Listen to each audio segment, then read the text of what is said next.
screen.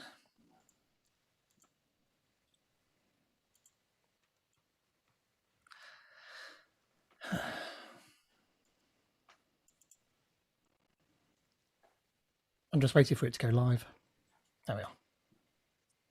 And yeah, so thank you very much for coming along to tonight's Knots IoT. We'll just start the evening with this slide for the code of conduct. We do take this quite seriously. I know there's quite a lot of words there, but it really boils down to just be nice to everybody. As I say, we take this quite seriously. If you feel as though somebody is breaking our code of conduct, then the best thing to do is to send myself a direct message in the chat here in Zoom, and then I'll follow that up and we'll keep you informed of the whole process and make sure that that's resolved to your satisfaction. But it should be quite easy. Just be nice, and everything will be good. So we've got a few sponsors. Obviously, normally would be in person and people would be feeding us pizza and beer and you'd be sitting on somebody else's seats and stuff. We're not doing any of that. So my company that I work for, my own company, so I put that on there because, you know, I'm running the meetup. So I'm a freelance software engineer, mainly in the IoT space. So do check me out if you want some of that doing. Tech Nottingham, they've sponsored us this Zoom license that we're looking at each other through. So thanks to them. I'll mention them a bit more in a second. Jetbrains, they've sponsored us a 12-month license to a product, and I will mention them in a second. And in fact, I need to take the stickers logo off because they've gone kaput, which is very sad because they were an awesome stickers company and they sponsored us for a good long while. But sadly, I think the pandemic has ruined them. So I need to update the slide and remove them. So sad news there. Moving on. Too much. I mentioned Tech Nottingham there a second ago. They're a fantastic Nottingham, really, but obviously since the pandemic, everything's global. Community for tech folk. There's you can go and join their Slack just there with that link at the bottom. And there's a vibrant community, really inclusive community for everybody in tech. Everything from just a general chat channel to PHP, JavaScript, React. There's channels in there with people chatting about all of, you know, anything you can imagine. If you want to learn how to count up in hex, then there's even a channel for that, crazily enough. So yeah, go and join them. They're awesome. Onwards from that, I mentioned JetBrains, and they're sponsoring us a license to a single JetBrains product. If you've not heard of JetBrains before, they make developer tools for developers. So things like WebStorm, PHP Storm, and yeah, great tools like that. So worth checking out. And if you want to win one of their products for 12 months, then if you just send a tweet out on the hashtag NotsIoT, then I might even force myself to do it after the event. I've been absolutely rubbish at drawing these things, and it's like, oh, I forgot about that, and a month later I remember, and then suddenly somebody gets a direct message saying they've won, and they're all happy, but it's late. So I might do that straight after the event. So do, but check. Just go ahead and tweet on hashtag NotsIoT, and I'll check later. So tonight we've got the awesome John Staveley talking about how he can get started with IoT on the Raspberry Pi, and listening to the conversations. I think this is a topic that's close to quite a lot of people's hearts, most certainly me. I speak about the similar topics around the Raspberry Pi as well, and yeah, I love that. So there's that. Coming up next month, we've got Bruno Capuano. I'm terrible at pronouncing names, but he's going to be talking about TinyML. So Rod, you may actually want to come along to this with the conversations we've just been having. Yeah. Yeah, it might be worth having a look at that one. So yeah, that should be a good talk. .NET Knots, rather, our sister meetup at the end of the month. That should say on Zoom. Missing an O. We've got Sean Lawrence coming along showing us how to build a mobile game with Xamarin.Forms. So that should be a really interesting meetup as well. Coming up on November 15th, and I'm checking now because I just want to make sure that it is November 15th. It is November 15th. We've got Tech Days. Now, Tech Days is an event that Microsoft have been running for quite a while, actually, on and off. But now this year we've got an IoT one. And there's a bunch of us involved. And in fact, one of our speakers, Sander van der Velde there, is actually at the meetup, top right-hand corner. So we're lucky enough to have Sander, but there's a bunch of us who are going to run through a whole IoT solution from an ESP32 running Nano framework, so C#, sending real flight data, and I use real loosely in that it's a recording of the flight data that planes send out, read via an SD card into the ESP32 and then fired out at exactly the same intervals that it would be read by or distributed by the plane, essentially. And then we're going to hook up a bunch of services to it, including time series insights, stream analytics, and a Power BI dashboard, to be able to show how you could take like real world IoT data and make something useful out of it, rather than just having a temperature and humidity sensor and plotting a graph, which is the standard, this is how we do IoT stuff. So that's born out of that. So yeah, we've got myself and Cliff are hosting it. Cliff and Jose Samoes, who is one of the creators of the .NET Nano framework, are giving a topic talk there. Maria Anastasia and Sander van der Velde, as I said, is up there. John Lund, Jürgen Cavaliers, and Gosha Bolcheska. So there's quite a few of us who are going to be involved in that. So it's going to be good. Check that out. The AKMS will take you to that. If you're interested in taking your IoT knowledge to another level, then you can help yourself to pass the Microsoft Azure IoT Developer Certification, AZ220, by following along with the course content on Pluralsight. There's a full course syllabus on there covering every part of what's called the objective domain of the exam. So a great course. I learned a lot. Yes, thank you. We've covered everything. You shouldn't really need to do very much more other than do that and read the docs to pass the exam. And we've gone to great lengths to make sure that's a great selection of courses. Myself and 3 other authors have been involved in that. So go and check that out. IoT Live, I mentioned briefly, myself and Cliff Aegis on Tuesday nights at 9 p.m. BST at the moment, GMT later on in November. Present a show about the news in IoT. So pretty much just anything we find out about. So something like perhaps what was just mentioned tonight with that Mozilla speech, that would make it in there, and we'd just talk around what we think about it and what we can do with that and stuff like that. So that's worth checking out. And finally, hopefully soon there'll be a general Azure show that we've got on the same channel that Liam Gulliver, Jonathan Rolfe, and myself present, working through solutions around services on Azure. So that's usually quite good. And there's a podcast as well if you're interested in DevOps that a bunch of us are involved in. So with all that self-promotion finished, I will switch over and let John talk about the interesting stuff. So thank you very much, John. Thank you, Peter. Can you see IoT on Raspberry Pi? Yeah. Yes, we can indeed. Great. It's great to have audience feedback. I do another one of these channels and I can't see anybody, so you don't get any of that feedback. Okay. So it's rather nice to see people again. I've done this talk before once to Lead Sharp and face-to-face with people. It's nice to be doing face-to-face things again, but you obviously reach a lot more people if you're doing it online over Zoom. So tonight's talk's on IoT on Raspberry Pi. My name is John Staveley, Microsoft MVP, and I also run IoT North, which is another IoT community group. My day job is C#, MVC, SQL Server, Angular, and Azure. I also organize Lead Sharp, Yorkshire's largest .NET community. I've used a lot of microcontrollers before, but I'm definitely not an electronics expert. I've done bits and pieces over the years. So part of the objective of this talk is to show you what you can do with C# rather than say C or Python, and how to make some of the electronics simpler and more approachable. So I will be covering some basics along the way, but I'm going to be building that up to more complicated Azure IoT Hub type things. And hopefully you'll have some time, some cognitive services at the end.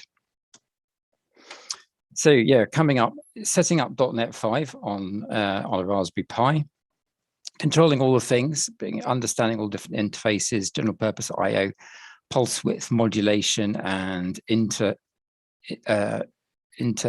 circuit interfaces. Then one half of the presentation is how do you control things from outside of the world. So you've got a board with your peripherals set up on that you're controlling using GPIO, etc. How do you then control it from anywhere in the world?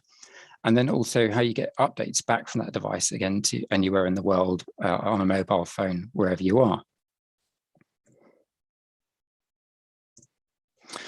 So very briefly, I'll assume everyone here knows what a Raspberry Pi is.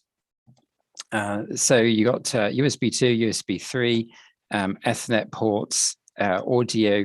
This is the slot for the video camera, 2 micro HDMI ports, USB-C 3 to power it, and this is all the general purpose I/O. So mostly we're talking about this big section here. Note about the power, it needs to be at least 3 amps. If you plug a monitor in it and it's less than that, then the monitor tends not to come on. So you need a decent power supply for that, not a phone charger. The bit you can't see is that its memory's a micro SD card sitting underneath, which you have some software pre-installed on. Now, there are other, if you want to do C# on some kind of other embedded device, there are others out there in the world, being Meadow, or you can do the .NET Nano framework on ESP32. Peter probably knows about some more, but I don't know about anything about these. I'm here about, I've done a lot of work on C# and Raspberry Pi, which is what this talk's about this evening.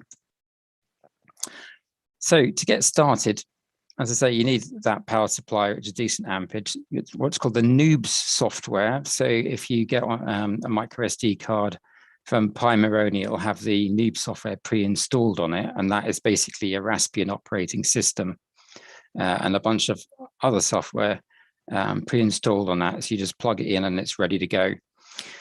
I'd say you need a screen, again, it's micro HDMI, a keyboard and a mouse, just for setup and just to get it on the Wi-Fi. Other than that, you don't need it. I tend to use just VNC to get on the device, and I don't use those ever again.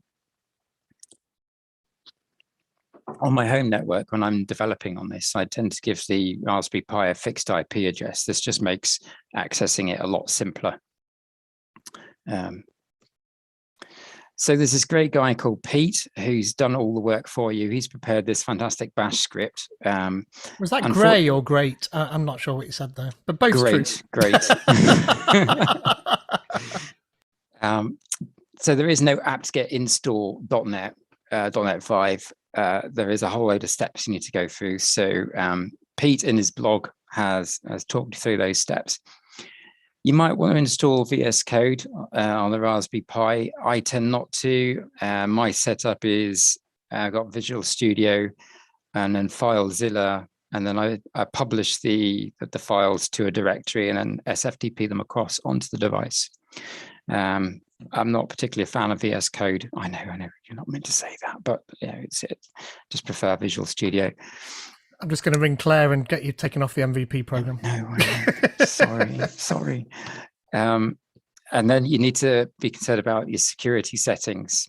So that's what the Raspberry Pi desktop looks like when you've got a fresh install, nice graphical user interface. So if you click on the menu, you get preferences and the Raspberry Pi configuration. Now, by default, everything's switched off. So you can't SSH to the device. You can't, the I2c interface is not enabled. The camera's not enabled. So you probably want to switch some of those things on so you can do stuff with it. Okay, so this is all the interfaces you've got. Again, from those pins, digital input and output, pulse width modulation, and integrated circuit, and the camera. So we're going to go through all of those and see what you can do with those, and hopefully it will inspire a few projects. If you've got questions about particular projects that you're working on or want answers to and suggestions, then put them in the chat, and either if I spot them, I'll answer, or Pete will read them out.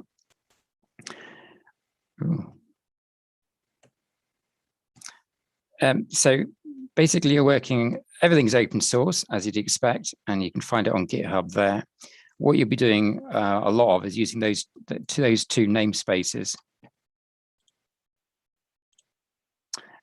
System.device.gpio and the device bindings. So the GPIO is for your basic devices, and the bindings is for more complicated things, drivers for I2c devices and the like.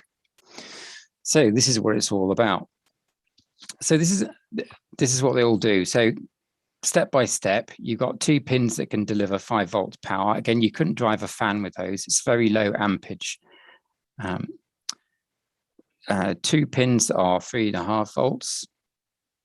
And these are the on-off, so configurable input or output, ones or zeros. The Raspberry Pi doesn't do analog, so that's analog being a signal that's between 0 and 1. It's either 0 or 1. It's got loads of grounds. I don't know why it's got so many grounds, but it has. So a hello world on Raspberry Pi is basically flashing an LED. So this is how you'd configure it. You've got a GPIO attached to the positive on the LED with a current limiting resistor in place to stop it overloading itself, because the LED doesn't offer a lot of resistance, then going back to a ground. So now you've got all your .NET software installed on it. You'd write code like this and then deploy it to the device. So there you can see it all works through this thing called the GPIO controller, and you configure that pin, which is pin 18, to be in output mode, and then loop through it, writing pin high, waiting, and then pin low, and it does something like that. So I've got my demo board here. Trying to get my demo board up. I can't find my demo. What?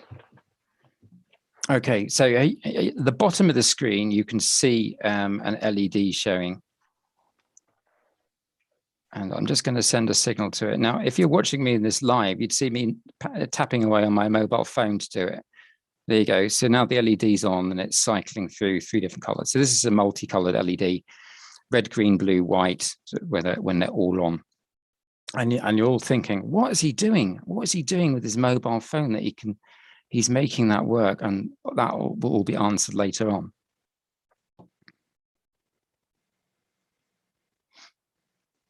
Okay, so that's your hello world.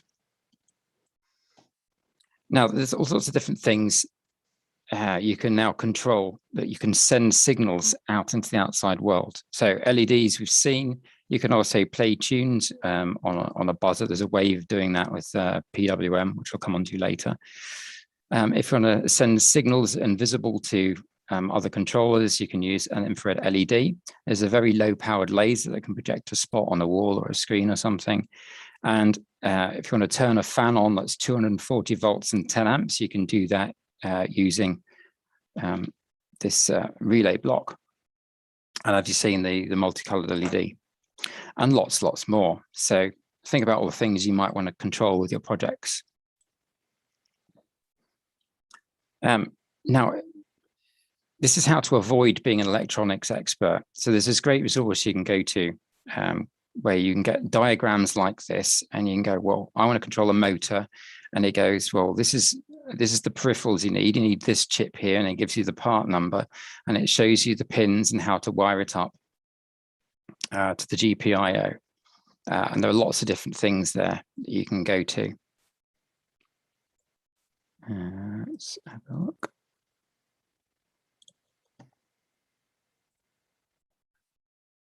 Yeah, so here, there's my, there's how to wire up an LED.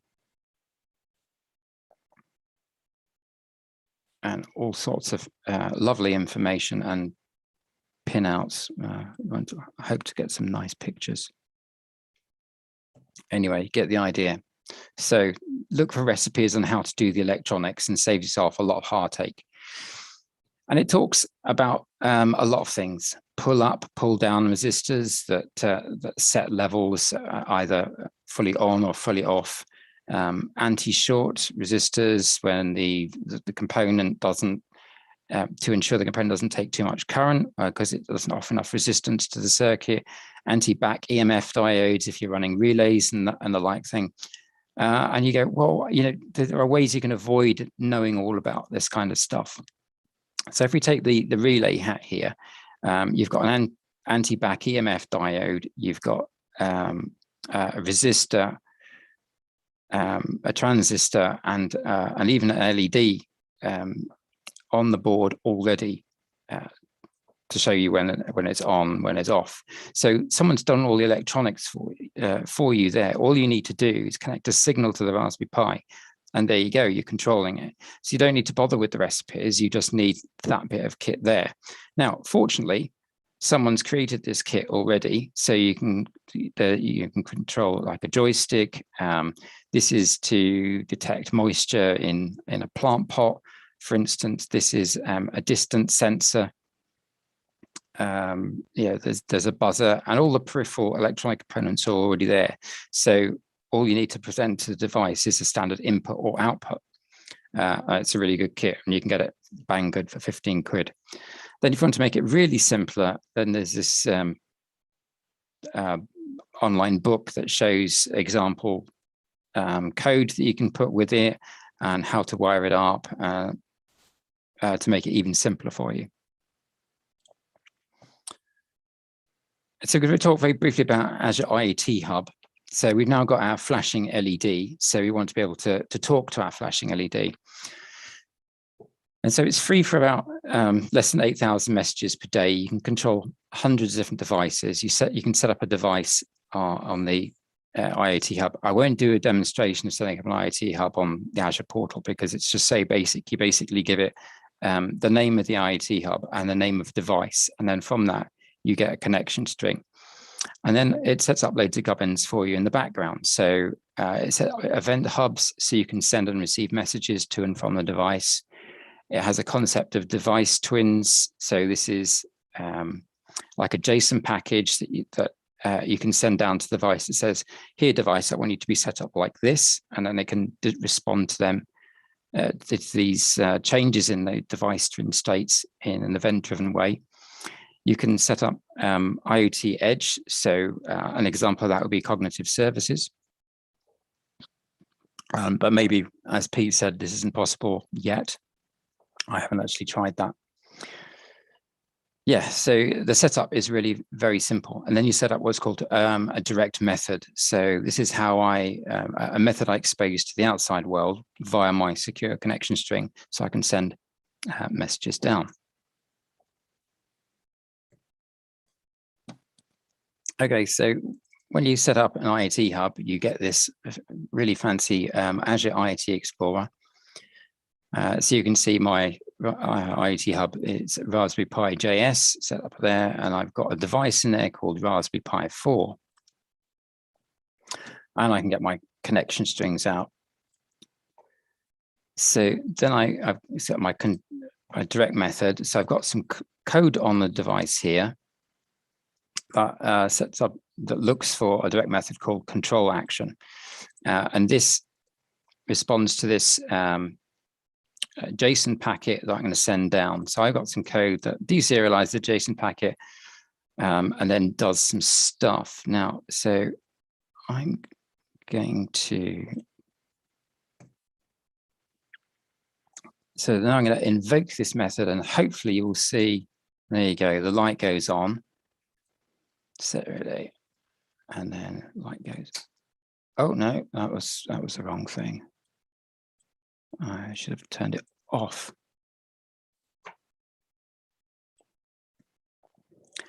So when my Raspberry Pi boots up, it uses that connection string I've set on the IoT Hub and makes a persistent TCP/IP connection to the IoT Hub.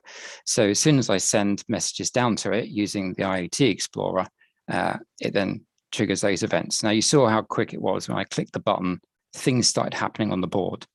Now, if you can think about this, you can be anywhere in the world. I'm sitting next to this device, but you could be controlling devices for anywhere you want.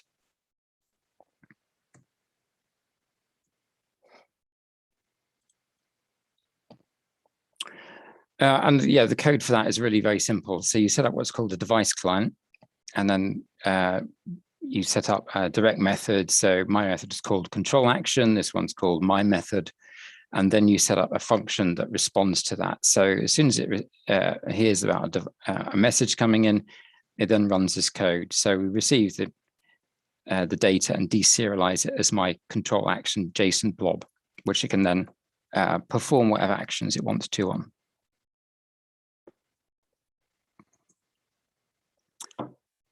So quick aside on development experience. Lots of people have different views on this. I'm obviously not going to say that Visual Studio Code is the best thing since sliced bread, because we know it all is.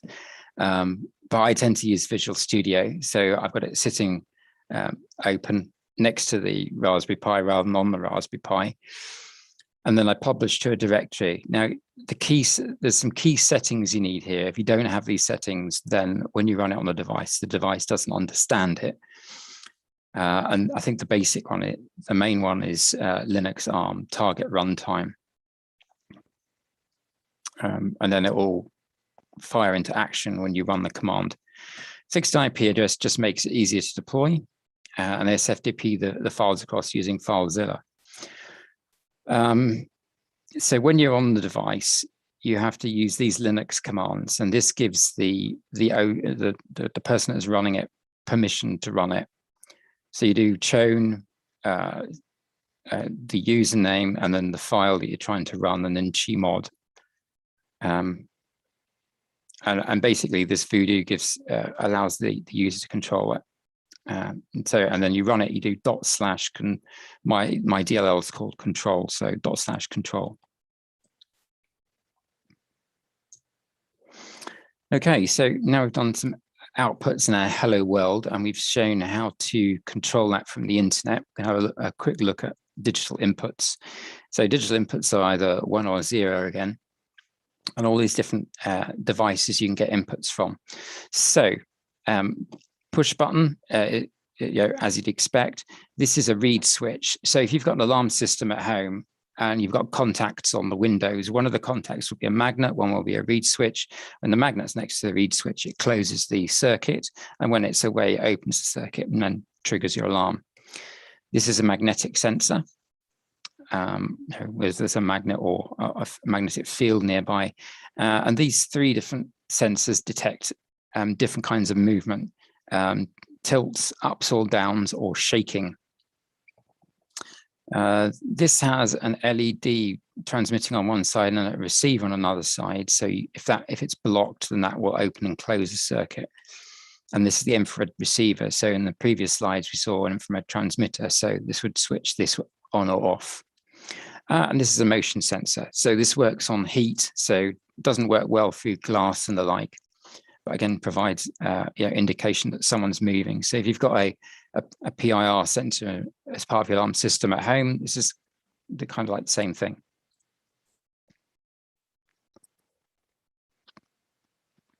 So we're going to look at pulse width modulation. So this is basically switching something on to 5 volts and off to 5 volts very rapidly and sending that signal down to the wire. And based on how much it's on versus how much it's off, the device in question will do different things.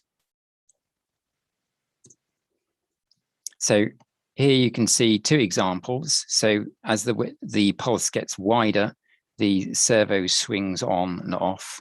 And here the pulse provides more power. So the LED appears to spend more, it appears to be brighter, but all that's really doing is turning more of its the milliseconds on than it is off. So this is flashing, this is very fast. It's so fast you can't see it. So natively it has 2 pulse width modulation outputs, PWM 0 and 1. And a couple of example devices. You can control servos, which I'm going to be showing in a minute. So based on how much of the width, how much the big the pulse is you're sending through, it'll turn to a specific point. Lamps or LEDs, as we've seen, motors. So the more pulse you're sending through, the faster the motor. Ditto pumps and fans. Here, display dial. If it's full width, if it's all on, then it'll be at the top, and then halfway at 50% duty cycle, it'll be there, and then 0 will be down there. There's a YouTube video of someone who playing the Star Wars theme tune using PWM on one of these speakers. So it's quite entertaining.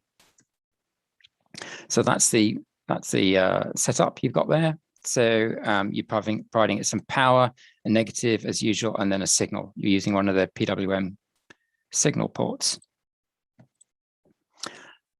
And there's two types of PWM code you can use. So there's something called software. Now this, you can do this on any pin, and it basically simulates switching on and off, switching the pin on and off.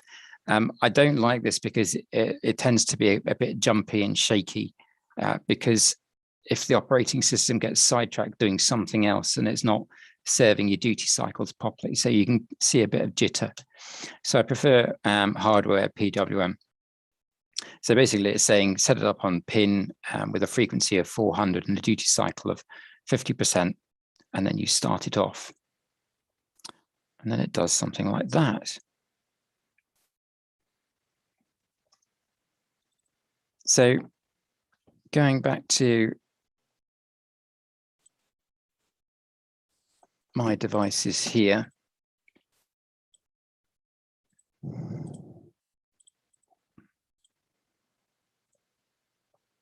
So you can see one on the top there. I'm cycling through the duty cycle, turning it fully on and fully off. And as you can see, the servo is responding to a different place.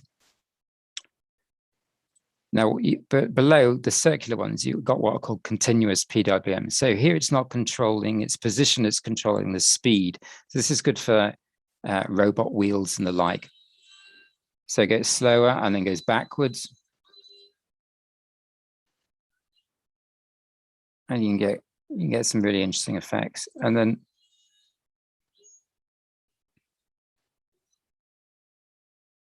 okay, well enough, thank you. Right. And here, we've got we can control this is called a pan tilt device. This is for a camera. You can sit on top of it. And here it's swirling around. So yeah, it'd be good to build a sort of CCTV system kind of control. So that's all PWM.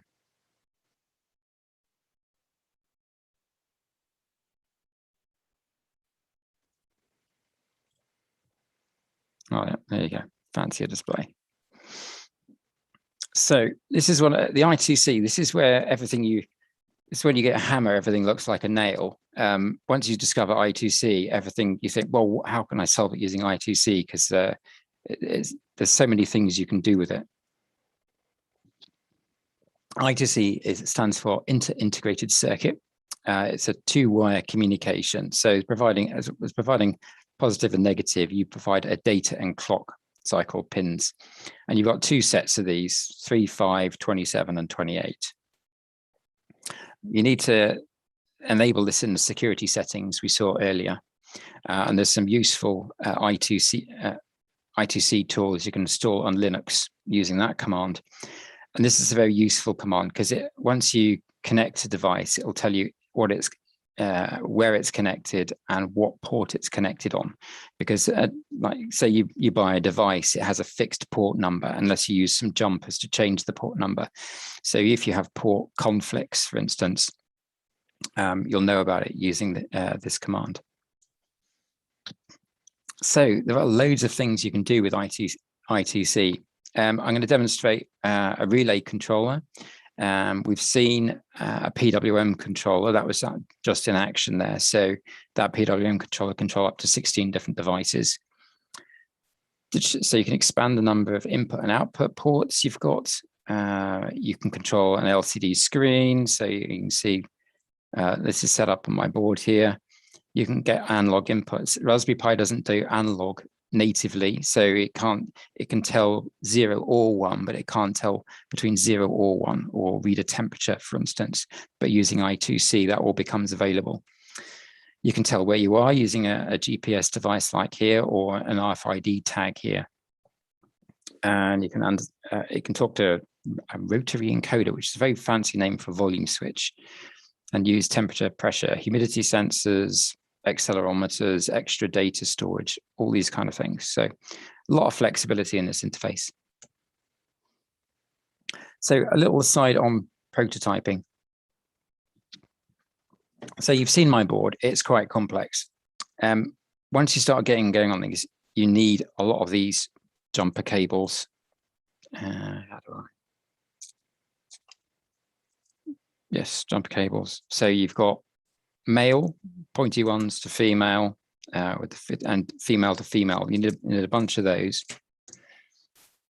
And everything I've got to stop it getting sprawled all over the place starts getting mounted on DIN rails. So if you've got a fuse box in the front of your house, usually all those fuses are mounted on a DIN rail, and there's other DIN rail connectors.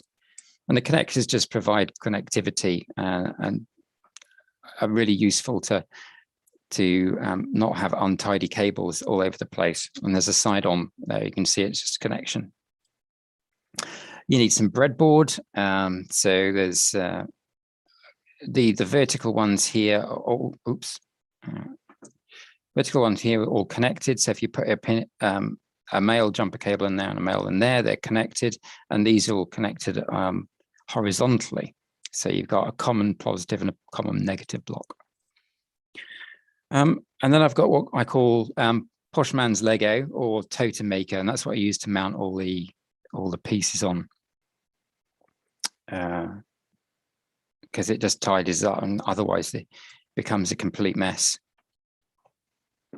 So here we got my connector blocks, DIN rails, 2 power supplies. 5 volt feeds the Raspberry Pi, 12 volt feeds the more high power components like the light and the solenoid. There's my Pwm Controller Block, which controls all of the servos. I've got an analog input block here and an LCD screen, which because the camera you can't see quite well. So this is the totemate block, and this just stops everything getting really untidy and all of your cables falling out. The breadboard's really useful for rapid prototyping. So you've got pins going over to here, a couple of rate limiting resistors going over to my LED, and then same for the switch here.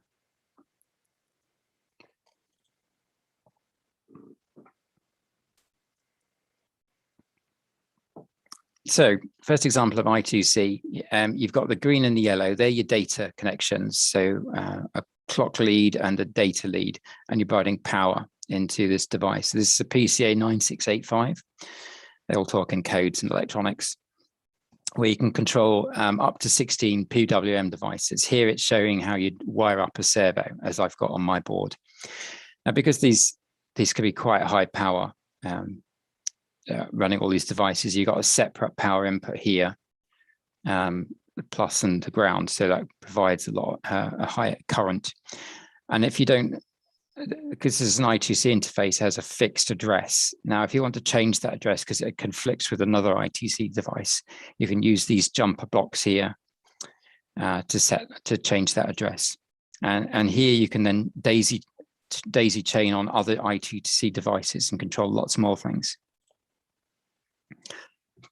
And then because someone helpful has written the driver for the PCA 9685, it's really very simple to use. So you create an instance of it and then set the duty cycle on the channel. So channels 0 to 15, between 0 and 100% duty cycle, and as you've seen demonstrated. Now, a quick word on choosing hardware. Shop.pwmonly.com is a wonderful, wonderful thing. There's lots and lots of gorgeous components, and you go all googly-eyed and sparkly and go, oh, I want one of those. But you know, some restraint is needed. What you can buy in shop.pwmonly.com and what you can drive using system.device is a much smaller subset, and some degree of caution is advised before you set off buying lovely components.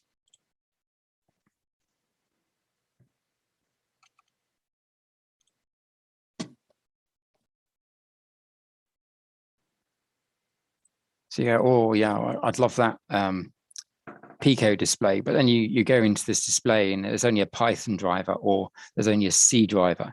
So if it's a Python driver, it's generally written for Raspberry Pi. If it's a C driver, it's generally written for Arduino. Occasionally you do find a C# driver.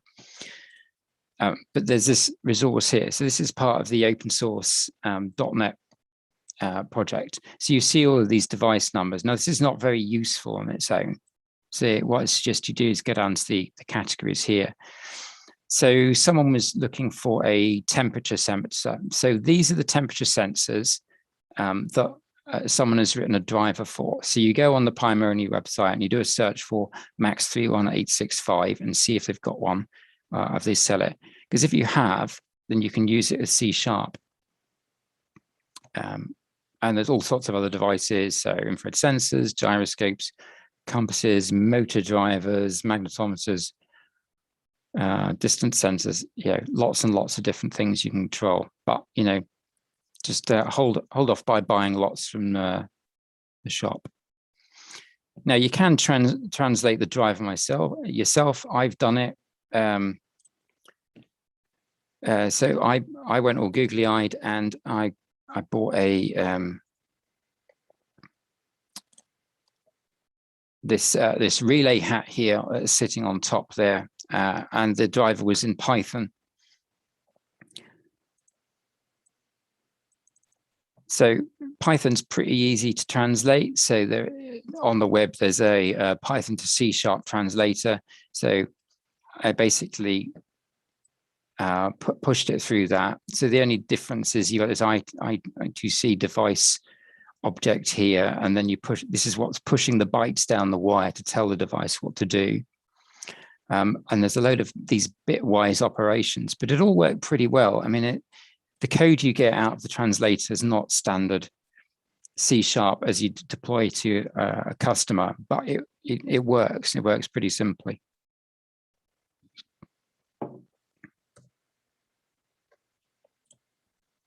Okay, so now we look at the I2c Relay Hat. So this is where you control large ampage devices. So in my case, I've got solenoids. You can control lamps, and you can also control fireworks, for instance. So this you'd do by running a high current through a very thin wire. The very thin wire would then burn. You'd wind that wire around a match head or something like that, and then set off a firework if you were so inclined.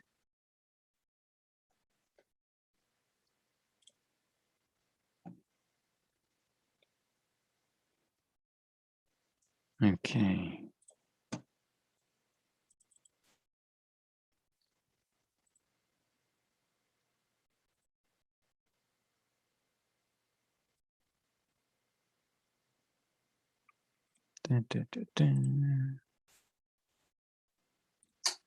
There you go. So a solenoid is basically lots of turns of wire that go around a metal bar.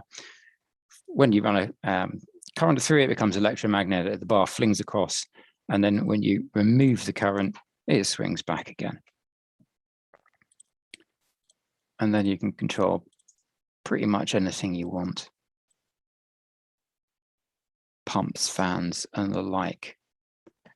These are stackable, so you can then stack them 4 high, and they're all individually addressable just by using some jumpers.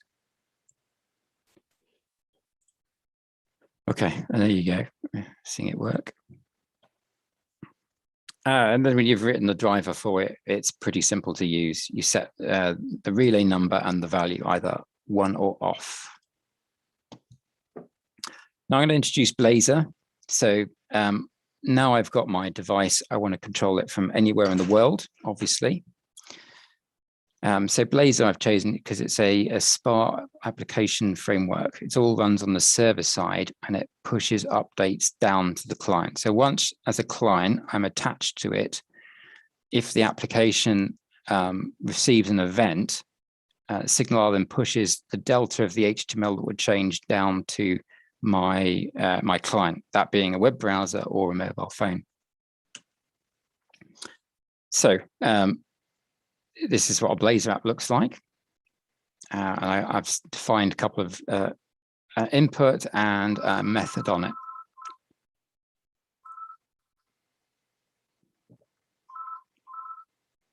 Hang on a sec.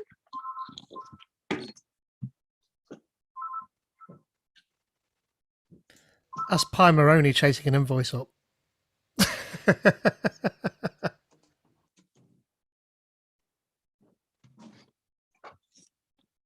Sorry about that.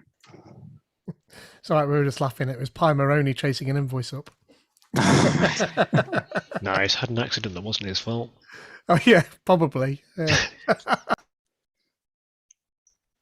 So if you used the SPA framework before, you can define a button on a web page just by doing this, and then it's got an on-click handler. So this corresponds to a method in background in the code behind called send message.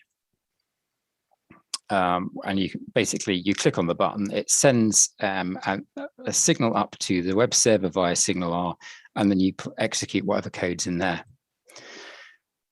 Let's say you've got a div on the screen. So in this case, it's showing that the value is high, and then it's got some properties in the code behind message class and message. So if they change, then the value on the screen, the delta of HTML gets pushed down to the client and it updates the message.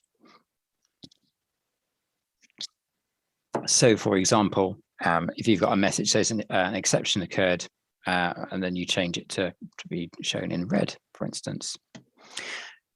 So now we've got something on the web that we could potentially link into our IoT Hub. Now we'd define, you'd get the service connection string. So the IoT Hub defines various different connection strings. So you've got a device connection string and a service connection string. So don't get them confused like I did, and you'll save a couple of hours of your life wondering why you get unauthorized every time you're trying to connect to it.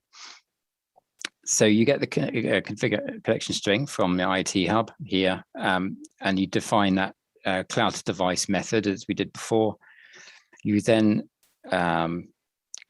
create a payload you're going to send down to it, and then invoke the method. So this is happening on the web browser, and you're invoking that method. So sending it down to the client, the IoT Hub.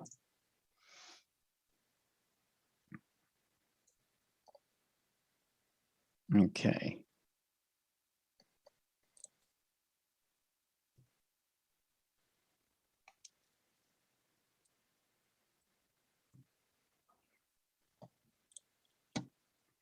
Okay, so now I'm about to set a value, set the relay, set the relay 3, and set it on. So 1, 2, 3.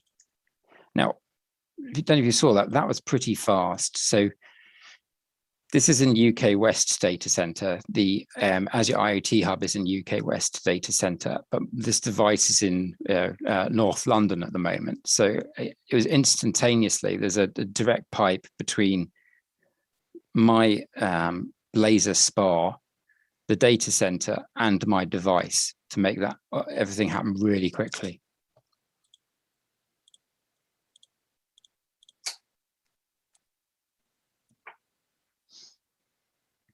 And as you can see, I've also been receiving messages from the device. So every 2 minutes, it sends a "I'm still here" message up.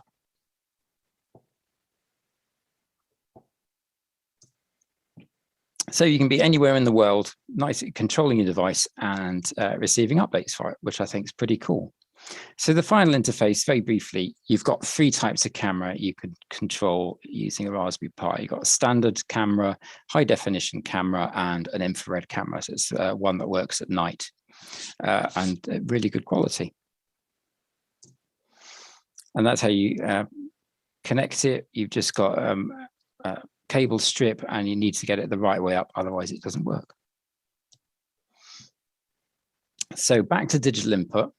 So here you've got power driving, going to a current limiting resistor, and then going to a digital input output. So this is how you set it up. So again, you're using this class, the GPIO controller, create a new instance of it, define pin 22 as an input, and then read the value. And then either that will come out as either high or low.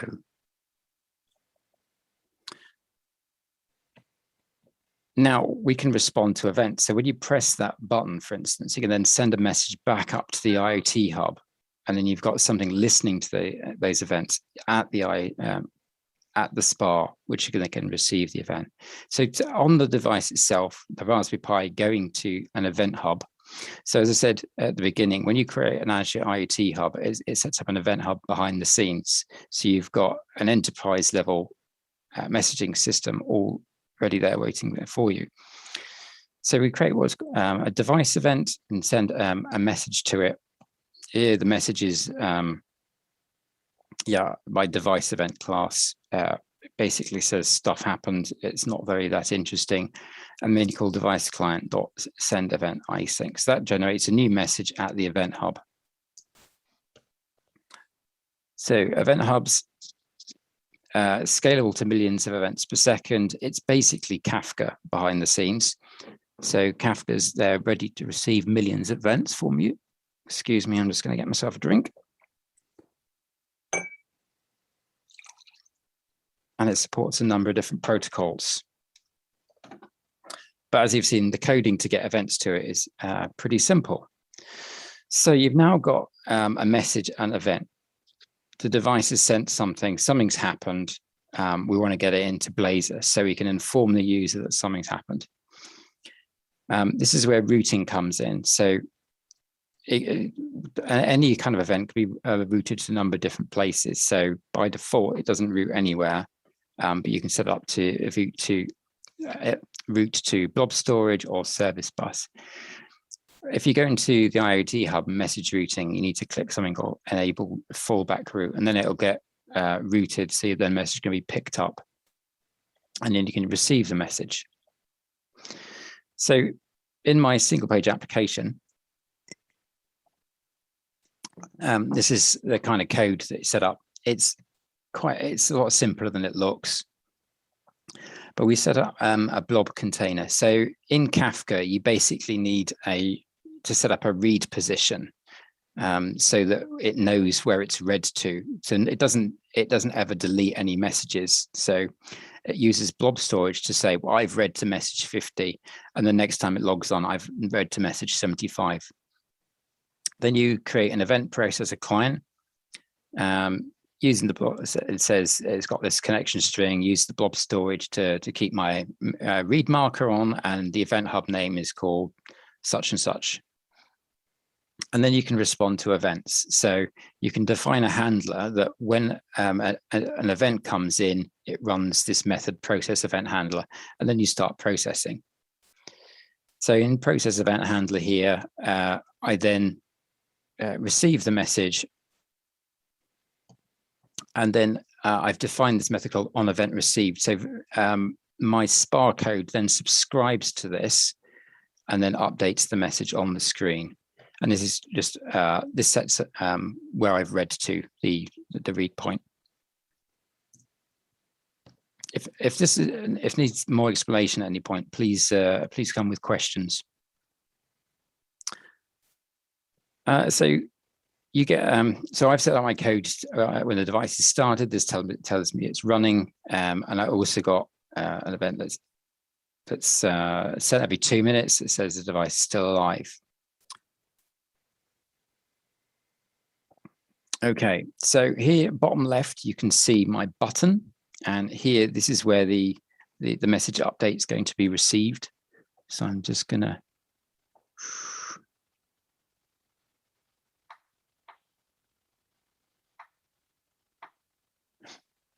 Okay, so that's how fast it is. You know, this going via, I press the button, it goes over to Cardiff and then pipes the difference down to my webpage in North London. Incredibly fast.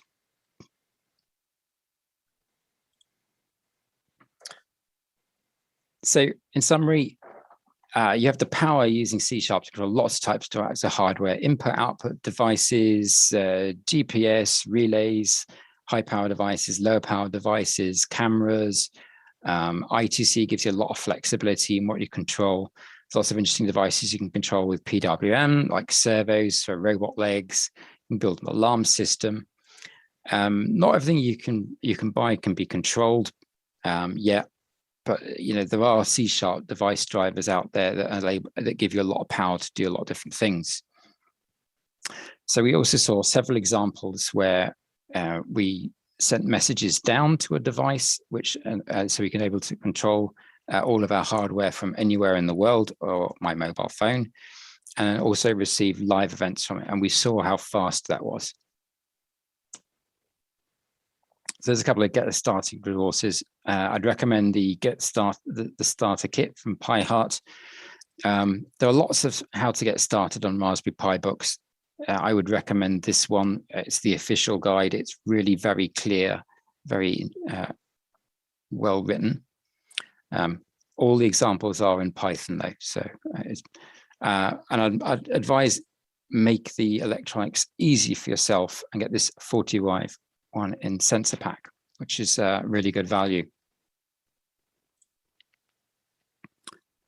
Okay, so I'm gonna pause there, and I'm going to say that there is demo code, but I've stressed that this is demo code. This is not how I would design software for an enterprise, but I thought people might be interested, so I've put it up there on GitHub.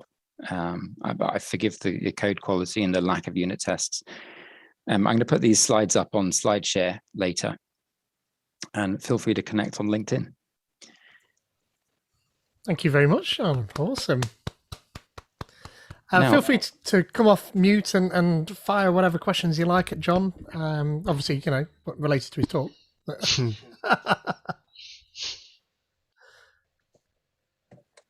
Bamboozled them.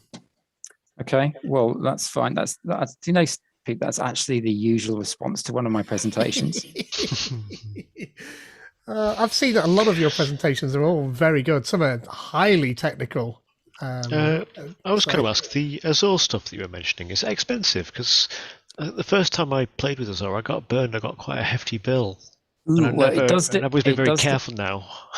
It does depend what you're running. So IoT Hub is free for 8,000 messages a day, which is more than enough for my means. But yeah, if you stand up a huge system and leave it running for a month, you will get a big bill. Yeah. Yeah, that, yeah. As you found, yeah, something like Stream Analytics, time series insights, the proper stuff you're going to do after you get going with, you know, connecting your device. Yeah, HD Insight, I think it like costs like 20 quid a day for like the level 0 version. Yeah. IoT Hub, John's right. There's a free version which is fantastic, and you can have as many devices as you like, and 8,000 messages a day, which is generally okay. Once you start doing some maths, you can easily get to that. Yeah, but the standard well, the standard tier is about 15 quid a month, and you get 400,000 messages a day with that. So usually that's fine. If you can get it slightly cheaper, I think you get about 7 quid a month if you only want one-way communications. But what John showed there was the ability to be able to send messages to devices. The SignalR, is that part of the hub, or is that a separate service? SignalR is a generic web technology that Microsoft have used extensively it forms a TCP/IP connection with a web client. So it's not like HTTP where you have to post back continuously. SignalR creates a connection with the browser, and also is backward compatible to older browsers as well. And was there something hosted in Azure, a hub or something for that? Or is that the hub we're talking about? You'd need an app service to host the Blazor app on. There's an actual SignalR service. If you just want to use the service, you can actually spin up an actual. That's what I'm thinking. Yeah, the central point in the cloud for the SignalR messages. John's also right. You can do it perfectly well with an app service. You just spin up an ASP.NET app in an app service, and you can do SignalR that way, perfectly reliable. But if you just want the SignalR hub, then you can just do that with a service. You can stand up a SignalR service. Actually, slightly more complicated because of the authentication mechanisms you need to be able to make that work. But it's all documented. My reason for using Blazor is that it takes all that away from you. So I'm aware that it's using SignalR, but I don't have to do any coding for it. It's just using it all in the background.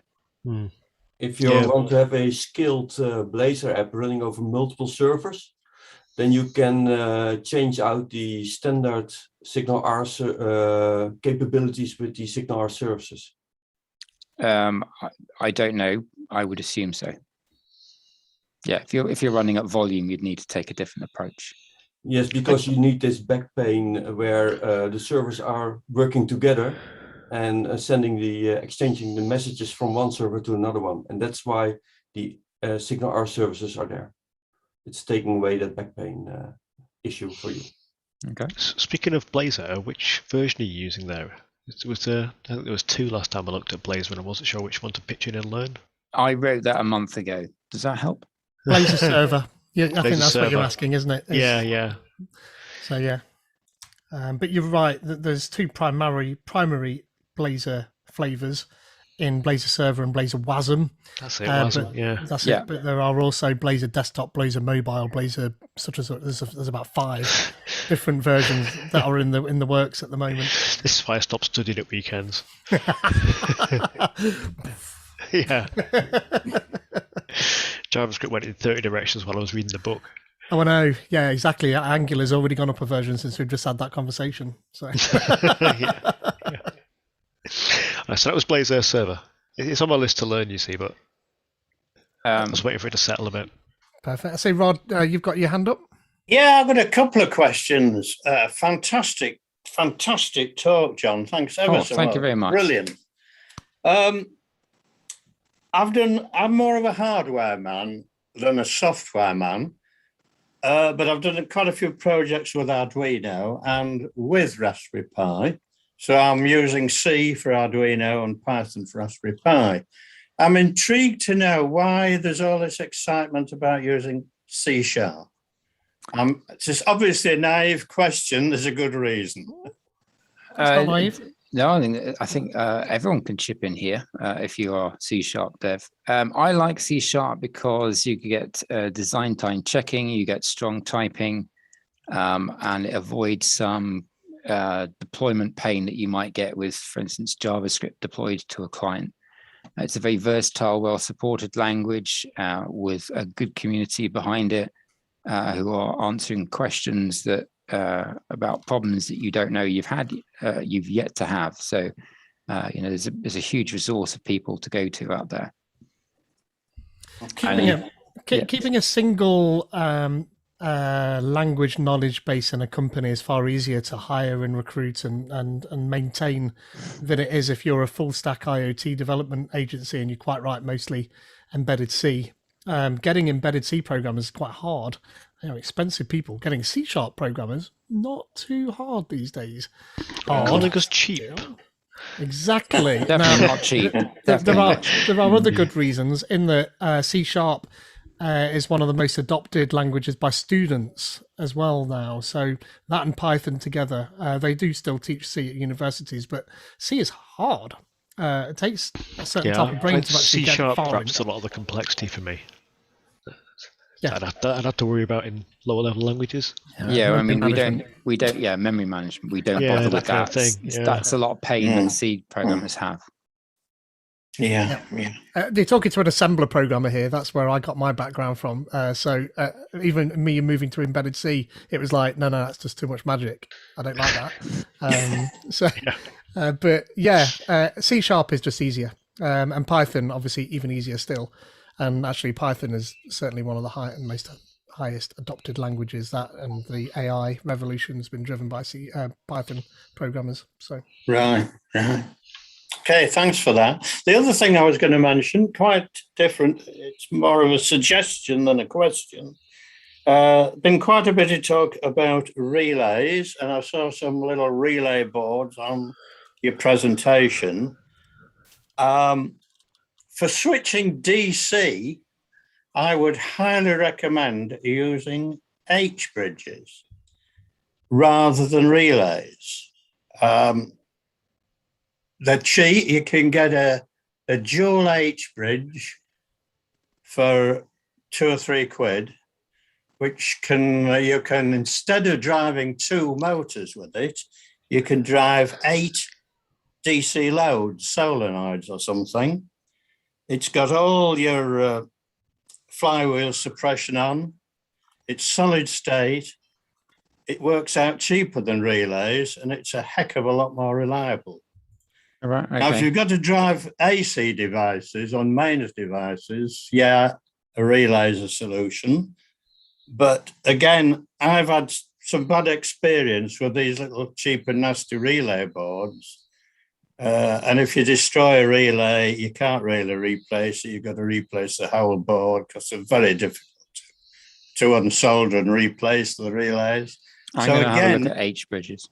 again, I would use an H bridge and then just drive a nice, decent quality relay on a DIN rail and switch your AC loads with that. Going to work out more expensive, of course, but for a job, I do quite a few like horticultural control systems, and that's worked very well for me. Interesting. You can drive motors two ways with an H bridge, I think, can't you? That's right, yeah. Yeah. And that's what they're intended for, really. But at the same time, like I say, you can drive 8 solenoids with a dual H bridge instead of just 2 motors, which is really good. I don't know if there's any decent sort of with the relays. You can even just buy a relay hat for the Raspberry Pi and plug it on. Be interesting to know if there's somebody who's done that for H bridges, just the same. Those Elgato. I think they've done it like for MOSFETs. So another technology I'm familiar with that can drive high loads, but you can get a MOSFET hat. Yeah, I'm used to using like tip 121s for driving loads down at that sort of level. So yeah, same sort of idea, but right, definitely a good point. Yeah, I mean that's tried and tested, really old tech. But turning sort of, I feel like turning mains on and off. I want to do that with a relay, but obviously there's an arcing that you get with relays as well that reduces the longevity that you don't get with that more solid state stuff. So yeah, interesting. Good point, Rod. Thanks. Any other questions? Oh yeah, Charles. Yeah, don't worry. You can tell me that in public. I don't know what it is. You know, my camera flickers, but it went through a good long period of not doing it anymore. I think it might be a mains frequency thing, which apparently my camera has got an anti-flicker setting, but it doesn't seem to make a blind bit of bloody difference. So yeah, frustrating. Wish I could fix it. It doesn't do it on my Surface Pro, only on my Surface Book. Might be to do with the stupidly big monitor I'm driving it through as well, but you know. So I have another Azure IoT Hub presentation on bird watching, if anyone's interested. Do image detection. Yes. There you go. There's does it tell you what kind of bird? Yes. Right, there we go. This is a lightning talk, isn't it? So this is like it is. So I've done a lot of preamble, so I intend to whiz through this. If people are interested, if you're not interested, we can call it a night. Entirely up to well. You can stick around if you want to watch, and don't stick around if you don't. I suggest if we do that, people nip for a wee now if you need one, or go grab a drink, or you know whatever you need to do that your biology requires of you. And then perhaps if we start that at 8:10, then we can absolutely do that. If not, we will not be offended if you want to leave and go off and enjoy the rest of your evening. Yeah, or just raise more questions here. Yep, you have 7 minutes if you don't want to nip to the toilet or whatever, then that's perfectly fine. But yeah, consider 8:10, and John will nip on to his next little bit. It's actually quite cool. I gave a talk at the same time you gave a talk at that Lightning Talks while you were talking about this. It was good. It was 2 Raspberry Pi talks in a Yeah, I've had a lot of good feedback for it. It's a lot less abstract than the talk I've just done because it's a very concrete. This is how you put the bits together, and it all plays nicely, and provides an interesting real world result. Yep. Oh, Raspberry Pi motor driver board. Not seen that actually, but that's quite cool. Like that. Thanks, Alan. Yeah, and so I bought this off Pi Moroni, nice sort of 8x8. He's blurred it out. Hey, what are you doing that for? You have to stick it in front of your head. Classified. Censored because it's Pi Moroni. It's protecting our credit cards. 8x8 tricolor LED block, and that's got the most hideous C drive you've ever seen. I tried to translate this thing. It's like 15 classes. Nightmare. Just to send I2c signals down a wire. God. Yeah, you can have a full-time job maintaining stuff just like that, really. Yeah. So the Banggood box comes with this little joystick, and the that reference I gave, it shows how to wire this up. So if you're doing a sort of like retro game console type thing, it's got all those components later on. What else have I got here? The Sense Hat. So that's standard component. It's got a little joystick, LED grid, and a temperature, pressure, and Gyrometer, magnetometer. So that's it. Yeah. Thank you, Peter. That's mega, though. That is. There's 2 Raspberry Pis, and in fact, there's going to be 2 more Raspberry Pis up in the space station with those hats on them. Tim Peake's mission took up The with space hat, isn't it? them. No, it's called AstroPi. Is what it is. But yeah, but kids can write experiments that run in space on the space station, and they get the results back, which is a fantastic way to get kids into STEM, boys and girls being the point. What fascinates me about it particularly is just how much approvals process there is to get a bit of electronics into space. I don't know if you read any of the stuff about the sort of testing and stuff they had to do to get it approved. They didn't have to change the Pi, interestingly. I think they just had to make sure the case contained a lot of what they needed to do, I think. Raspberry Pi, space ready. Yeah, pretty much, yeah. Absolutely, yeah. I'm not sure. I don't think they changed anything. I think it was the same Pi. But they had to do a lot of testing and approvals and processes to get it agreed, and then put it in an aluminium case to get it space ready or whatever it is. Yep. But I think they're replacing them because they're quite old. I've got a feeling there might even be Raspberry Pi 2s that are up there. The new ones are going to be 4s. Which is interesting because they'll actually be able to turn the heating off on the space station because of those 2 Raspberry Pis, I'm sure. I don't know if you know, Raspberry Pi 4s get bloody hot. So, less so than at launch, but even so.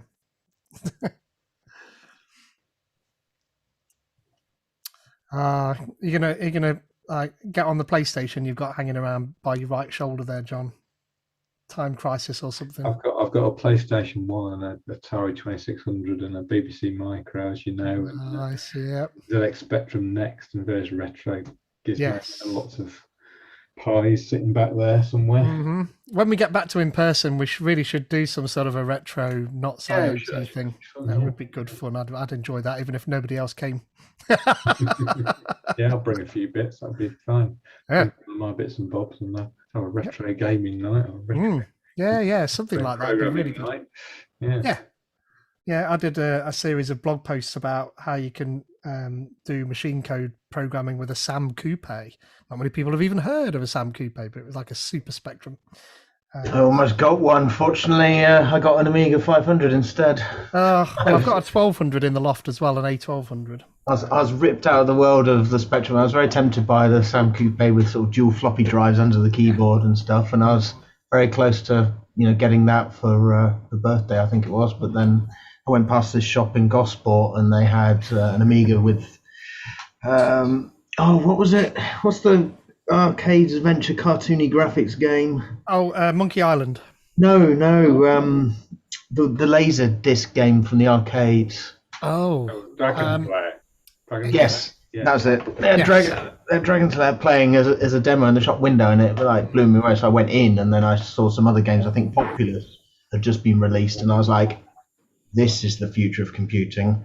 And it was £400 in the old Batman pack, I think, was at the time, and nice. That was it. That kept me into computing, really. Yeah, I agree, and that's pretty much what I did. I managed to get to the SAM coupe, but I got an A500 after that. And then I got a CD32. I got an A600, then a CD32, then an A1200, and a PC. Similar timeline here. CD32. What a shame that had so much potential. I should have kept the bloody thing. Those things are worth a fortune now. If it's still alive. Yeah. Yeah, exactly. They were made quite cheaply, and parts of it, I think the power transformer, etc., were a bit ropey. Yeah, exactly. Yeah, very limited as well. Quick, before we get going in 1 minute time, Marco has put a question in the beginning question. When I look at schemes, when there's a plus line, a ground line, a data line, what's the data line? Well, it really depends on what you're talking about. Signal is correct, but just in case that doesn't make 100% sense, then quite often you will send some form of binary signal over that line to control the device. So it's going to be serial data nearly always if it's a data line. like I2c, which is what John was using up there. There's another one called SPI, or you could use standard GPIO UART serial as well, just like a modem would have done, but without the AT commands. So often that's what it will be. It'll be serial data that just needs encoding and decoding on the way in and out. But obviously it can depend on what you're doing. But that's my interpretation of your question. Hope that helped. And with that, yes, of course, it does have electricity in it, and it's at 0 voltage when it's a 0 and has a voltage when it's a 1. Yep. Yeah, the signal line for PWM, of course, will be, on off, on off, on off. You wouldn't actually have a signal line. It's just telling the power on and off. But yeah, very good. Yes. And by the way, beginner questions.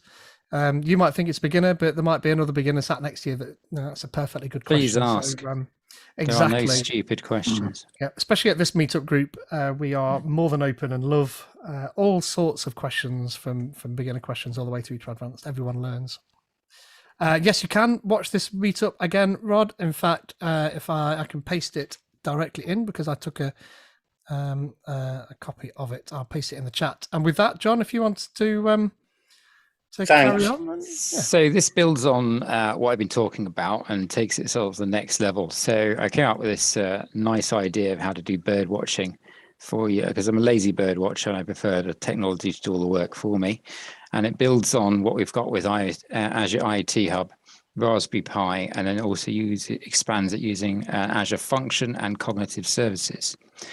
So the idea is I want to take pictures of birds and not the cats that go through my garden. And I don't want to take a continuous stream of film of somewhere. I just want this landed here, this landed there. Not having to sift through 40 hours of video to get one picture. Got Raspberry Pi, and that's got a camera and a motion sensor attached to it. That talks to an Azure IoT Hub, which talks to blob storage. Then there's the arrival. So it takes the picture, sends it to the Azure IoT Hub, that then routes it onto blob storage. There is then a trigger on the blob storage to run some coding in Azure Function. The Azure Function then talks to Cognitive Services. The Cognitive Services then sends information back to the Azure IoT Hub like, yes, it's a bird, or yes, it's a cat. So that's basically the architecture we're talking about here. You've seen all that. So there's the hardware setup. So there's my camera on a case attached to it, and I've got a motion sensor. To set that up, you need a case, bit of scaffolding, costs about £110, and everything's from, you can get it all from Primaroni if you want. You know all about that. So this is all free. You can all you need to do on Azure IoT Hub, as we said before, is register a device, get your connection strings.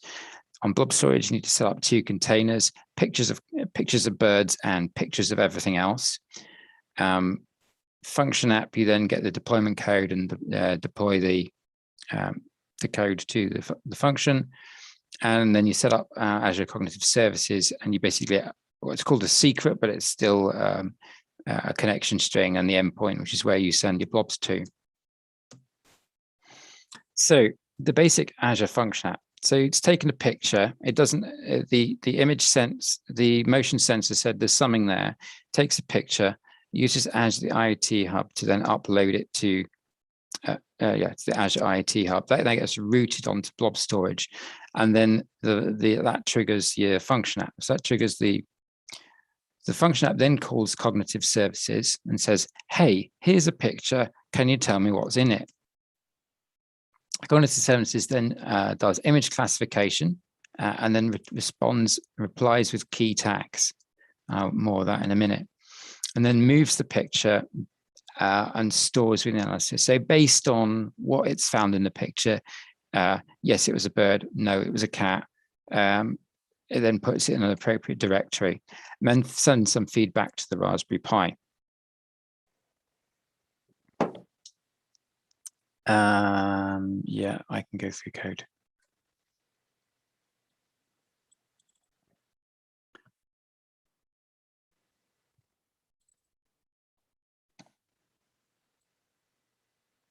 So here is my device client. So this is the Azure IoT Hub. So I set up a method handler called cat alert. So that is my receiving method back from cognitive services. I set up a GPIO controller and set up a motion sensor pin. And then basically I loop over that and it says, if there's something there, then capture an image. So I get a capture image. I just access the camera API, capture an image in a certain resolution, save it locally, and then upload the image to Azure Blob Storage. So then Azure Blob Storage, uploads it to IoT Hub. IoT Hub needs to have some routing configured that then diverts it into blob storage. Then it gets picked up by the Azure function here. So as you can see here, you've got an Azure function called process, and it has a blob trigger. So this responds when a new blob lands. John, do you mind just zooming in a little bit, please? Oh, yes. And if the rollerball worked on my mouse, it would be amazing. Yeah, see bottom left-hand corner of that particular window, you've got to get set to 99%, switch it to 150. That'll work. Right, okay. Yeah, thank you, Peter. Sure. Right, so that responds to a new image coming in. We got the collection string we grabbed earlier, and we set up the blob storage. So it says, it just does some logging. I found a new image. So then I authenticate against Azure Cognitive Services. So then I get a client to the Cognitive Services. And then I define the kind of features that I want Cognitive Services to look for. Categories, description, if there are any faces in there, if I've captured my next door neighbor or whatever, any kind of objects and colors that it's picked up. And then I say, here is a blob, go and analyze it. So then I do my own analysis on. So I said, if it's got a bird, then any of the tags will contain bird, or any of the objects will contain birds. And if it has a cat, then I'm looking for this. So it's basically sends this big JSON blob back to you and says, there's a load of this stuff in here. Yeah, make of it what you will. John? Yes. Sander asked a very good question that I know you want the answer, that you want to give the answer to. The Pi camera is coming from which library NuGet package? How are you controlling the camera? You found something, didn't you? Oh, yes. There's a very good library called unosquare.raspberry.pi.io. That was a good catch, because Sander asked a question, because there's actually no official support in the Microsoft NuGet packages for GPIO control or anything for. Yeah, the unosquare library is really good. There are lots of useful stuff there. I've used it for I2c as well. Maybe the two libraries need blending in together. Okay, so then we've got the data about what was in the image, and then we send the blob into our categorized folder. Yes, it was a bird. No, it was a cat, or it was something else. And then we can say, if it has a cat, then we can send a message to device, and more on why we're going to do that later. So what the cognitive services show you? So if I was to send this picture into cognitive services, it would send description, ducks in the duck pond. And again, this is like a big JSON blob you get back. The tags are a tree, outdoor, grass, water, lake, duck, animal, bird, goose, pond. So yeah, that would go into my bird directory because it has bird in there. And then it says objects, bird, and then it gives, so if you can imagine an invisible square drawn around it, that's the X coordinates and width and height of one of the birds. And then it can give you dominant colors, image type, and it also gives you confidence intervals for all of that information. So how confident it is. So you can reject something that's below a certain confidence interval, for instance. So let's say this hefts into view. It would then, the movement, the warmth of the object moving in front of it would then trigger the IO. It would then say, oh, I've captured this image. It triggers the camera, takes an image, and then uploads to IoT Hub, which gets routed onto blob storage. The blob storage triggers the function. The function then pipes it onto cognitive services. Cognitive services says, yes, it's a bird. Demo 2. Boo. Right. So again, movement triggers a image capture, and then pipes back. A cat has been detected. Take action. So fire the guns. Do the sirens. There you go. And then it says yes. Has cat true. So that all works quite nicely. So how to develop this in the future, potentially run cognitive services on a container on the Pi when you can do that kind of edge classification. Apparently you can't on the 64-bit processor, but I didn't know that. There's an ADA. It turns out, I did a little bit of research, and I think if you use something like Ubuntu, which is 64-bit, then you can do it. David Glover, or Glovebox, as it was, I think I might have pasted the post in the chat there. He's got a post there about how you can do it. So amazing. Yeah, so actually that feeds back into what Rod was asking. There may well be a way to be able to do what you want to do using Ubuntu rather than Raspberry Pi OS. I can't validate it because I've not done it myself, but worth looking at. So Adafruit also produce what's called a Braincraft hat for image classification. So a hat is a device that sits on top of the Raspberry Pi, and that has a screen, a joystick, and some GPU processing power for image recognition. You can do an IR cam for working night, because all the things that happen at night could be quite interesting. And then you can put in a cat deterrent, some things to discourage the cats to not be there. Now, before people write to me and say, a dog. Why do you hate cats? Yeah, but the cognitive services would indicate that it was a dog and not a cat. So dogs don't attack birds. No, this is a joke. I don't intentionally want to kill cats, but you could say, like, have a siren that discourages the cat from coming in your garden.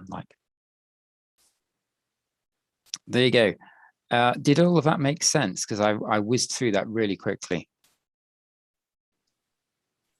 Yeah, brilliant. A water jet with a solenoid valve would be good for the cats. I think you can get them. I think you can get purpose designed little water jets for scaring cats. But yeah, you could make something quite easily, I'm sure. I love it. Very good. Look at that, bonus talks. We always like bonus talks. Yeah, so it's quite a nice application of the GPIO Azure IoT Hub with some Azure functions, cognitive services thrown in for spice. Perfect. I like it. Any questions?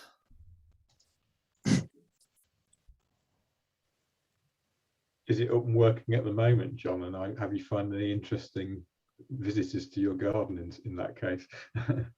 Yeah, it did work. I had it running. I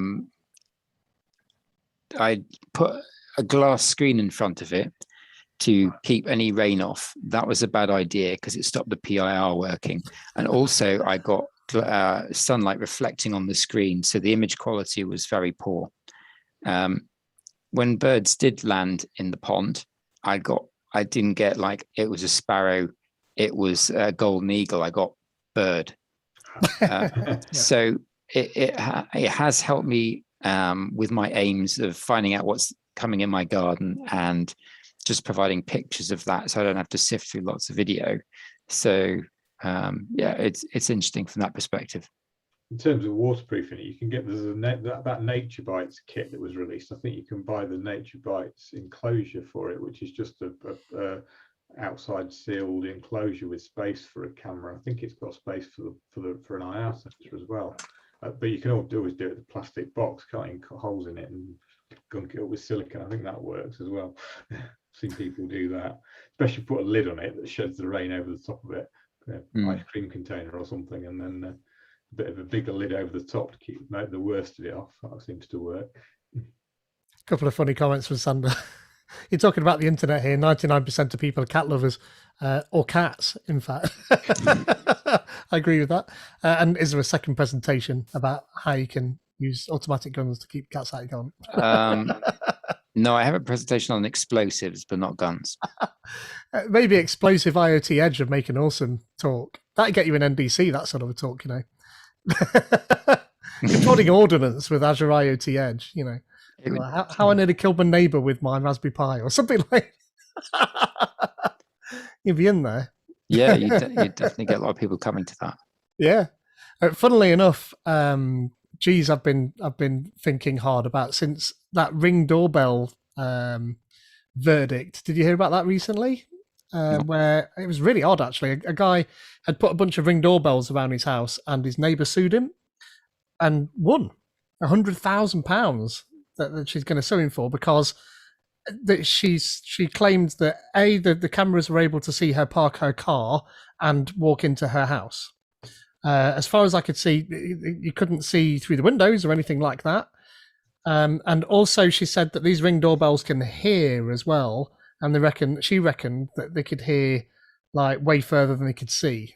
Now, I saw the news report on how far apart these houses were, and I don't know what her problem was, but actually, it was a GDPR problem in that he was counted as a data controller because her parking her car and walking into a house was classified as personal information, and also had her image on there, which is also personal information. Was that in this country, Pete? Yes, it was. Yep. Oh, Only just on the BBC. There's a report on that, just on the BBC. In fact, I'll put the because I've got CCTV, and the way it's angled. Yep. There's a fraction of it that covers my neighbour's drive. I can't get away with it. Yep. Yeah, it is only way I can point it at my drive, and the angle it has is a bit of theirs as well. So yeah, mine's up in the top of the carport, and most of it is either my car or the top of the carport. But you can see a tiny bit of the opposition's drive, so you can see them come away and leave again. And you can see sort of people walk past on the opposite side of the path. So it is going to have a knock-on effect, assuming it's upheld and there's no appeal and it gets thrown out, because you've got to argue that actually it's not. The Ring doorbell is supposed to be a doorbell, so it's going to be placed in a specific place on your house. You're not going to place it tilted down at the floor. You're going to place it where a doorbell goes. So how are you supposed to be in control of what that camera's recording? Surely it's inherent in the design of the device. It's been sold in that particular way. And you're not actually in control of the storage of that information either. I think that lives on Ring's servers. So surely they're the data controller, not you. You may own the account, but they're the controller. Yeah, and if you're not paying the subscription, it doesn't live there for long either. No. It disappears. So, the interesting one here is even with the occlusion zones defined, where you say only trigger if movement is detected in these certain areas of the image, the whole image is still recorded. There aren't any occluded image zones on the picture. So you can't block out a triangle's worth of the image, for example, and say, I don't care what's happening. But there is the expectation that, if it's pointing towards a public street, that's a public street. Yeah. You are free to just be recording it, and it's a public area, so you don't have a right to complete privacy when you're walking around in public.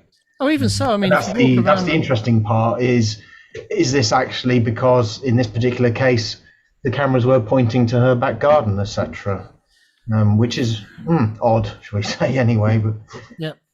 There's no pictures of the street in that BBC article, but there's a terrible, and don't go and read this newspaper, but the Daily Mail have got a report on this exact same thing. I don't advocate people read the Daily Mail. If you read the Daily Mail, that's perfectly entitled to do that, up to you. But generally their reporting is terrible. But either way, that's outside of the scope of what I'm telling you. They've got more detailed information about the location of these houses there and what it appears that they're recording in that. But it has a knock-on effect, obviously, into consumer electronics that we're talking about, but also the IoT tech that we're talking about as well. I mean, it could quite be that your cognitive services birdwatcher is breaking GDPR regulations, because I would classify you most certainly as a controller of that, because you've developed the solution, you're in control of that data and where it's stored and how long it's stored and all of those things. So that I think would trigger far more problems than a Ring doorbell should. That's why I need to implement the guns, so anyone affected by it won't be able to position the people that are in the shop. Yeah. Yeah, I mean, the interesting part here is anyone who's got home security CCTV systems, anyone who's got a smart doorbell with a camera on it, be it a Ring or any other make, because there's plenty out there. Yep. But how does that work for dash cams? I mean, well, exactly. I was going to ask the same question. If you've got your Tesla with its 16 cameras recording everything, yeah.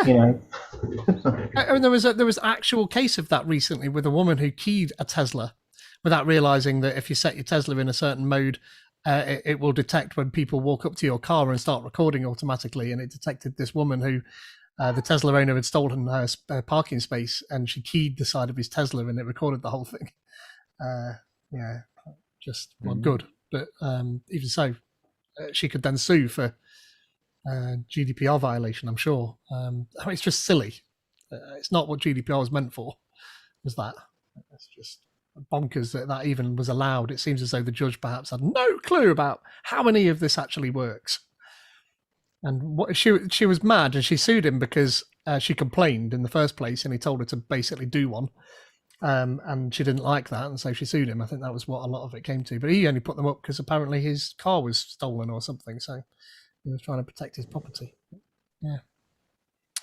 Anyway, that was a big, long fork off of the original topic of what you were talking about there. But perhaps you could feed that all the way back into, if they use cognitive services on these things, they can actually do what Google do with their Street View and blur out everything that isn't relevant. And then the GDPR regulations are accounted for at that point. So if you weren't within a certain space of that camera, so if you were miles away on somebody else's drive, it would just literally blur everything out, or use background analysis, a bit like what you're using there in the background and I'm using here on the background, to get rid of everything. Bar a Ring doorbell is there so that when the person rings the doorbell, you can see them. You're not interested in the neighbours, so surely it can just do this. Hard Possibly. though. But you're right, we have to take this into consideration. Was it last month we had the talk and the camera was pointed towards a street and counting cars? Yeah. Anyone could have walked past and had their face recorded and shown to everything. Yep. And they didn't consent. So, it's sort of valid, but it's a little bit far-fetched, isn't it? But I remember having a conversation about GDPR and taking photos of attendees at talks.